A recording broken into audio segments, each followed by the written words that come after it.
Welcome to JLMTAuto, and today we're fitting spoilers, splitters and rear diffusers on not one Golf but two red Golfs.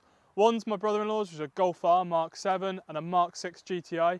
And massive shout out to DunnSpeed for sponsoring this video, for sending some really affordable kit to us, and you guys get to benefit from it from the discount code JLMTAuto15, where you get 15% off anything on his website. Check the link in description and make sure you check it out. We'll go into some hints and tips on how to get the spoilers, splitters and diffusers on, and we'll see you in the garage in 2 seconds. Right, so we have the MK6 GTI diffuser, and over there Tom's just putting together the MK7 diffuser.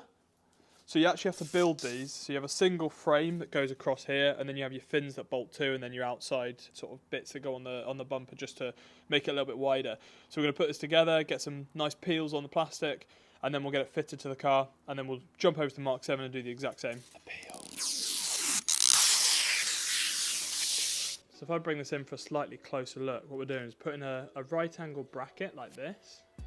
Focus. We're putting the bolt through the back, right angle bracket through, and then a little bit Loctite already on the stud, and then we're putting the nut on. And what this is going to do is going to secure that nut onto the bolt, and then these right angle brackets, when this piece slides on, gets bolted to the main pit of the diffuser, and then the whole lot gets bolted to the car. So it's quite simple. This probably taken us about 15 minutes to put together, and then it'll probably be another 15 minutes or so getting onto the car.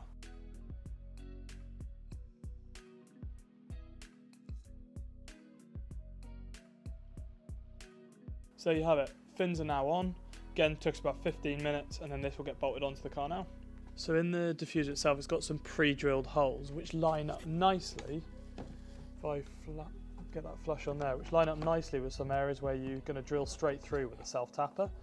So I think there's about 6 bolts in total that's going to go and hold this on, and then that's it on. Simple as that.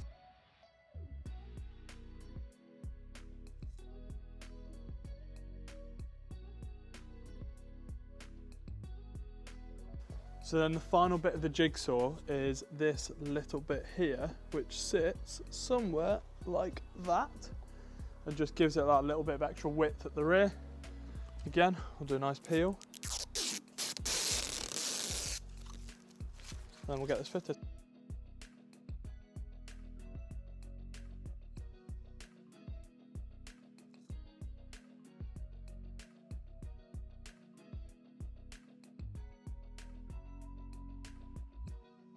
We'll just repeat that step on the other side, and then that is the rear diffuser on the MK6 GTI done. So now the MK6 is done, we're going to get onto the MK7 diffuser. So this is slightly different because it already has some lips which we sort of contour off with this diffuser. So we'll clean this up, get this one mounted, and we'll jump over to the front and get the splitters on.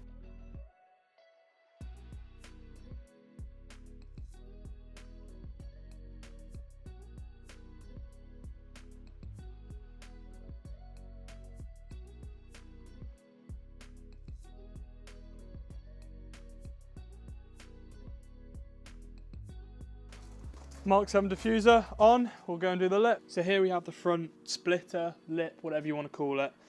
The outer sections bolt to the mid section, and then the whole lot bolts onto the existing lip. Really nice and simple. So for this lip, you have two sort of standout bits there and 2 indents here. They slot together like so. And then you have 2 screws that just hold that in together. Obviously when it's on the car, it's going to be held in by these screws and these screws. This allows the whole piece to be a one complete unit when you put it on the car. So we'll just put those screws in now.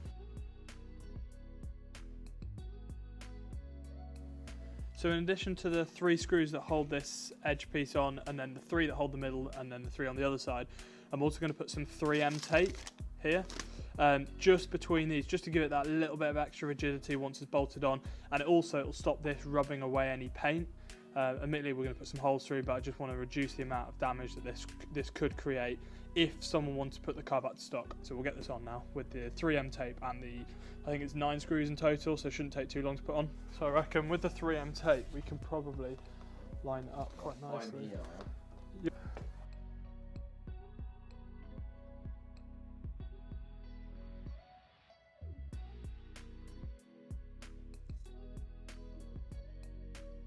And what we'll do is we'll just prep the surface with some adhesive cleaner, get the 3M tape on the splitter itself. It's exactly the same 3-piece splitter with 2 screws, on either side to hold the whole lot together. So we'll 3M tape the areas that are going to be bolted and then bolt it directly to the car.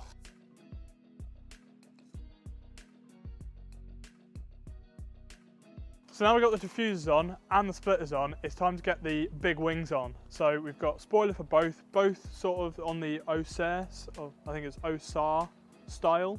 So we'll get them on, they're just 3M taped on, clean all surfaces, get the spoilers really clean, and then make sure it's at a reasonable temperature. Then they should go on nicely. So we'll just do a bit of a time lapse now of us getting both fitted.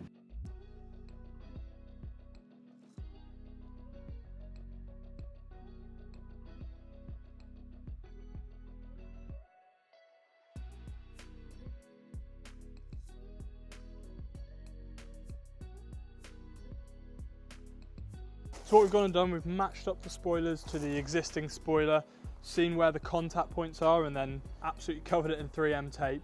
You don't want this thing coming off down the road, so you want to make sure that you've got all the areas you can that come in contact covered in 3M tape.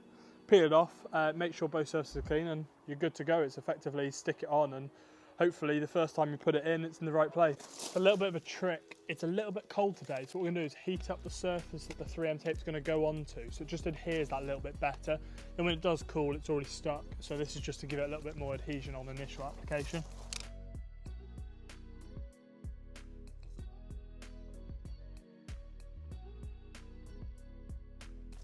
Yeah, so once it's on, and you've had that argument about whose side is right and whose side is wrong, then you want to just make sure you're applying a lot of pressure just to make sure that 3M tape adheres in all the little areas you put the 3M tape, and then repeat the process for a second car, because if you're stupid like us, you do 2 cars in one day.